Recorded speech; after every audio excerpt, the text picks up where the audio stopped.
I want to talk about anxiety. I had what effectively was undiagnosed anxiety that was crippling. Um, for years, I missed half of eighth grade because I was sick and I didn't know why I was sick. And I had all these stomach issues, I had all these digestive issues, and I couldn't go to school. And what was crazy is growing up, uh, going to school in California, we had kindergarten through seventh grade, and then we had eighth through 12th. So I went from elementary school effectively to high school in a year. And it was a really hard transition. And until a couple years ago, it was actually because of this guy right here, one of my heroes, Steve Young. Until a couple years ago, I did not realize that I had suffered with anxiety for so many years to the point where I missed half of my eighth grade year. The adjustment was tough. I felt like I had all these stomach issues. I did have all these stomach issues. My amazing angelic parents, I don't know how much money they spent. We went to doctor after doctor after doctor. We did tests, every digestive test you could think of. We tried so many different medication combinations. And bless his heart, my amazing pediatrician growing up, he didn't even think about anxiety. It wasn't something that I think was really accepted or really talked about. And I didn't even know until a couple years ago that it was anxiety that I'd suffered with. Now, I know that there's anxiety in my family, but I didn't really understand what anxiety was or the impact that it had. I knew that my grandma, my mom's mom, she didn't really like driving. So my mom had a driver everywhere. I know that as my mom has gotten older, it's been harder for her to want to drive. I know that other members of my family have really struggled with aspects of anxiety. It just didn't get talked about. And I was reading a book. In fact, I'll show you the book. It's right here. This book.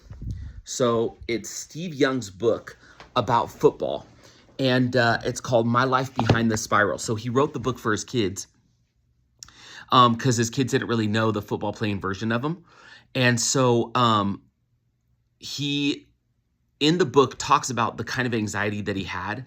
And he talks about the fact that he would throw up before games. I mean, this was all the way into his really, Hall of Fame NFL career. He still had anxiety. When he was at BYU, he just had all this homesickness. And it wasn't until I read that book that I realized, wait a second, that's what it was. I had anxiety. I remember going to basketball practice. When my JV year, my sophomore year, I remember I was on the basketball team, and every day I'd come home from school and I had a burning inside of me, and I would just try to sleep to make it go away. Then the alarm would go off and I'd have to get up and I'd go to basketball practice, and I was fearful the entire time. But once I got on the court, once I started running, it would go away. And so I just didn't really think of it as anxiety. I remember being at the Utah State Capitol the senior year of being at BYU.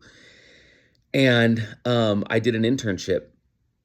And I remember talking to the two guys that I was doing an internship for in the House of Representatives. And I said, hey, listen, there's going to be times when you're not going to be able to find me. I mean, this was like, we didn't have like text messaging and stuff that was like super prevalent or wasn't really, I think, used. But I was like, there's going to be times you're not going to be able to find me. And it's going to be because I'm in the bathroom, because I said I suffer with irritable bowel syndrome or whatever. I always tried to come up with a reason why I had these digestive issues. I used to go to restaurants, and the second that we'd walk in the restaurant, I'd have to go use the bathroom every time without fail. There was no reason. All of these physical effects from anxiety. And I didn't realize that was the case until I read Steve Young's book, and then something clicked. So why do I share? After I discovered gratitude, flipping the gratitude switch, all of those digestive, burning, terrifying things that I was feeling inside, they went away. And I just, for years now, I thought, I just got over the stuff that I dealt with for 20 something years. It worked itself out.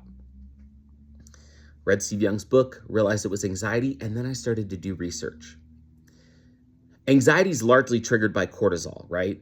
So our body releases cortisol when we're fearful, and that cortisol can overwhelm us and it can cause some real issues. Do you know what gratitude does? Gratitude, When we use tactical, actual, physical, real gratitude, especially in the middle of frustrations and difficulties, our bodies release dopamine, the reward chemical, serotonin, the mood-changing chemical, oxytocin, the love chemical. I don't know what else you'd call it. I'm not a science guy, obviously.